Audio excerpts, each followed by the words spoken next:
گیا تو اسی کو حسین کہتے ہیں۔ اللہم صلی محمد زندہ باد زندہ باد زندہ باد مرد آباد اللہم صلی محمد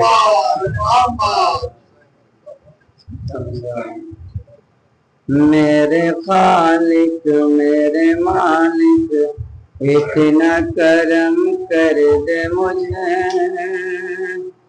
میرے خالق میرے مالک اتنا کرم کر دے مجھے، جن کے دو ہاتھ رہ کے بھی اٹھتے نہیں غم شاہ میں ماتم کے لیے،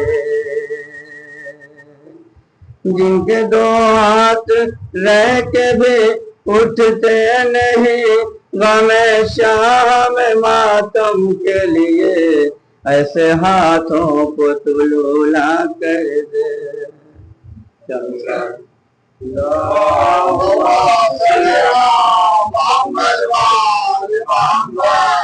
باب شبیر پہ میں سر دے دوں، باب شبیر پہ میں سر دے دوں، جان دے دوں دل جگر دے دوں، جان دے دوں دل جگر دے دوں، چھو کے آیا ہوں میں زاری حسین،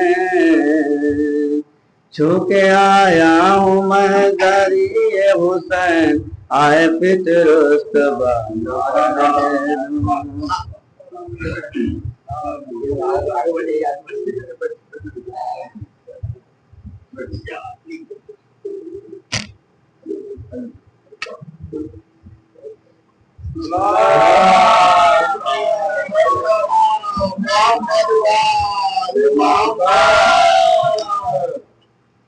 رحم اللہ من قرأ الفاتحہ۔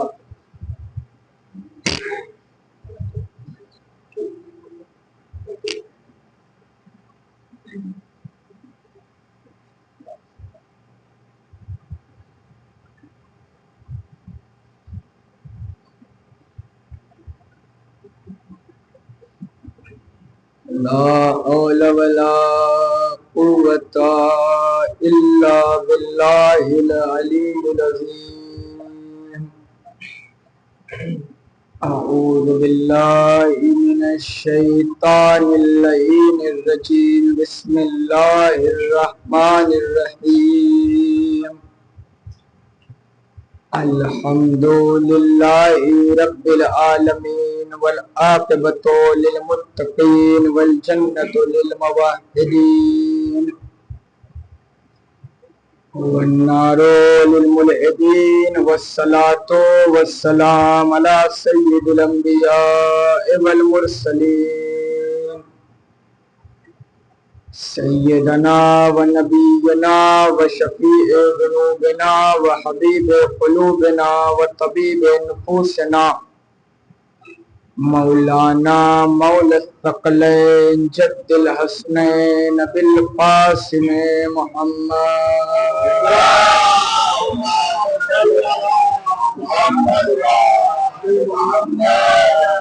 وآله الطيبين الطاهرين المعصومين المنتجبين المنتخبين المظلومين، اما بعد فقد قال رسول الله صلى الله عليه وآله وسلم، بسم الله الرحمن الرحيم، ان الحسين مصباح الهدى وسفينة النجاة۔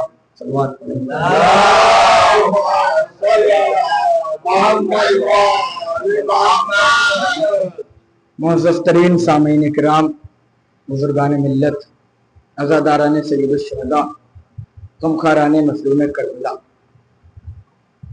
محمد مصطفیٰ ذات نبی سرکار ختمی مرتبت، کائنات میں بڑی مشہور و معروف حدیثیں جو کہ رسالت معاد سے منسوب ہیں، ایک ذات کہ جس کو پروردگار عالم نے اس فضیلت کا حامل بنایا، ایک ذات کہ جس کو پروردگار عالم نے اس مرتبے کا حامل بنایا کہ کائنات میں نہ کسی کو اس سے اعلیٰ بنایا، نہ کسی کو اس سے افضل بنایا، نہ کسی کو اس سے برتر بنایا، نہ کسی کو اس سے بلند بنایا۔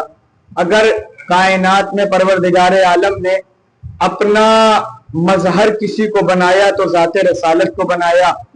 پروردگار عالم نے رسول خدا کو یوں ہی نہیں خلق کیا، بلکہ خلق کرنے کے بعد پروردگار عالم نے ایسا بنایا اور ایسا پاک و پاکیزہ طیب و طاہر خلق کیا کہ بنانے کے بعد خود دعویٰ کر سکتا ہے خدا کہ دیکھو جس شخصیت کو اگر کسی آنکھ کو یہ دیکھنا ہو کہ اللہ کیسا ہے تو وہ میرے نبی کو دیکھے۔ اور اگر کسی کو یہ معلوم کرنا ہو کہ ذات خدا کیسی ہے تو وہ میرے نبی کو دیکھے۔ پروردگار نے اپنا مظہر بنایا اپنے رسول کو، اور کریے گا عزیزان محترم، اپنا مظہر بنایا اپنے رسول کو، اور اپنے رسول کا مظہر بنایا اس کے وسیع کو، اور کریے گا عزیزان محترم، اپنا مظہر بنایا اپنے حبیب کو، اپنے حبیب کا مظہر بنایا اس کے وسیع کو۔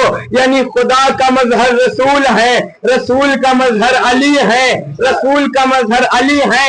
اب اگر رسول یہ کہہ دیں کہ علی کے چہرے کی طرف دیکھنا عبادت ہے تو دنیا والے یہ نہ سوچیں کہ فقط علی کے لیے ہی کیوں کہا، بلکہ رسول جانتے ہیں کہ اگر علی کے چہرے کی طرف دیکھو گے تو جو علی کے چہرے کو دیکھ رہا ہے یعنی علی کو دیکھ رہا ہے، مطلب رسول کو دیکھ رہا ہے، رسول کو دیکھ رہا ہے مطلب خدا کو دیکھ رہا ہے، اور جو خدا کی زیارت کرے تو عبادت کر رہا ہے۔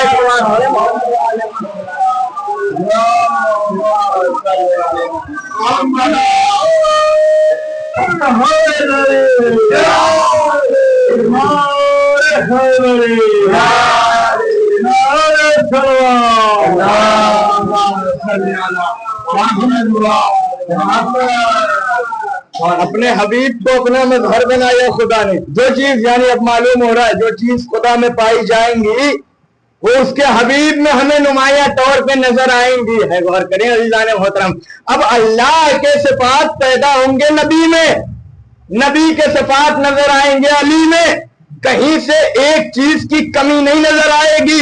ایسا نہیں ہو سکتا کہ نبی کچھ کہہ رہے ہو اور علی مخالفت کرے۔ غور کریے گا عزیزان محترم، یا خدا کچھ کہہ رہا ہو اور نبی مخالفت کرے۔ جو خدا چاہتا ہے وہ نبی چاہتے ہیں، جو نبی چاہتے ہیں وہ علی چاہتے ہیں۔ یعنی یہ کڑی ملائی ہے خدا کی، نہ وہاں سے سلسلہ ٹوٹا نہ یہاں سے سلسلہ ٹوٹا۔ پروردگار عالم نے حبیب کو بنایا، ایک ایسا بنایا کہ جس کے جیسا کسی کو نہ بنایا۔ پروردگارا ہم تو جان رہے ہیں کہ تو اپنا مظہر بنا رہا ہے اپنے نبی کو، یعنی تو جیسا چاہتا ہے تیرا نبی ویسا کرے گا، تو جیسا کروانا چاہتا ہے تیرا نبی ویسا کرے گا۔ تو نے سجدے کو واجب کیا، تیرے نبی نے سجدے کیے۔ تو نے نماز کو واجب کیا، تیرے نبی نے نماز پڑھی۔ تو نے روزے کو واجب کیا، تیرے نبی نے روزے رکھے۔ تو نے حج کو واجب کیا، تیرے نبی نے پیدل حج کیے۔ تو نے خمس کو واجب کیا، تیرے نبی نے خمس نکالے۔ تو نے زکات کو واجب کیا، تیرے نبی نے زکات نکالی۔ اور اسی کی پیروی کی علی نے، جیسے نبی نے نماز پڑھائی ہے، کہاں ہے آپ؟